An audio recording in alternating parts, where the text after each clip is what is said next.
Hi, welcome in the Amazon. Please like, share, and subscribe. Fair use. Sit back, relax, kick your feet up. Most of all, enjoy. Within the Javanese community in Suriname, there are West prayers and East prayers. In 1890, a start was made with the recruitment of Javanese workers. They were often torn away from their family ties. During the long crossing, they chose to regard their boat mates or fellow sufferers, the so-called Joji, as their new family. In Suriname, however, they often lost sight of these fellow sufferers because they were put to work on different plantations. They were very attached to their old habits and customs, such as the custom of praying towards the west. In Indonesia, this was inspired by the fact that Mecca is seen from there in the west. In Suriname, this is often explained by a kind of naivety.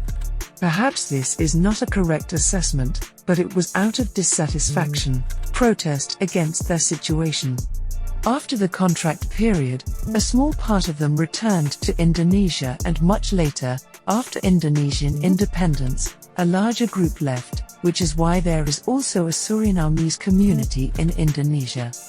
Those who did not leave stayed and saw that newly arrived Javanese from after about 1920 decided to pray towards the east from a stricter view of the faith. Winti.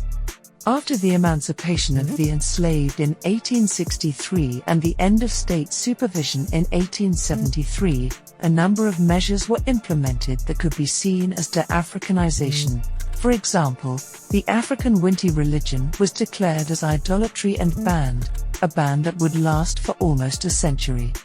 In 1876, Dutch compulsory education was introduced in Suriname, 15 years earlier than in the Netherlands itself.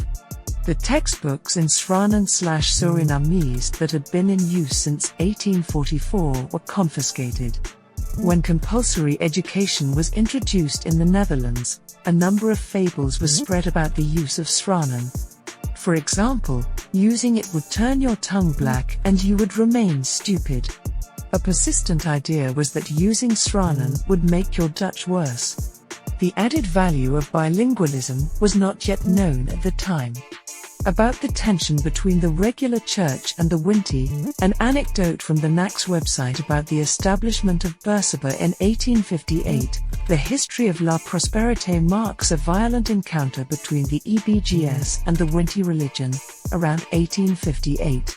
In order to force villagers to convert, they were intimidated to such an extent that many had to burn their personal Winti-related goods and possessions. In some cases, the ministers went so far as to burn several Winti negationoses. The Winti sufferers on the plantation moved some Winti negation os to trees. The cry "Alla Kirky Bun" is fairly widely supported in the Surinamese community. One reason for this is that the churches provide education and care far into the interior. However, there are also critical voices about their role in the country during the slavery period and afterwards. This particularly concerns the ownership of plantations by churches and the previous Baka-Bangi/backbenchers for the Christianized colored population.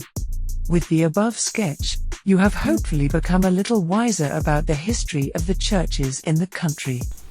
Thanks for watching this video. I hope you come back soon. So till the next time, much love.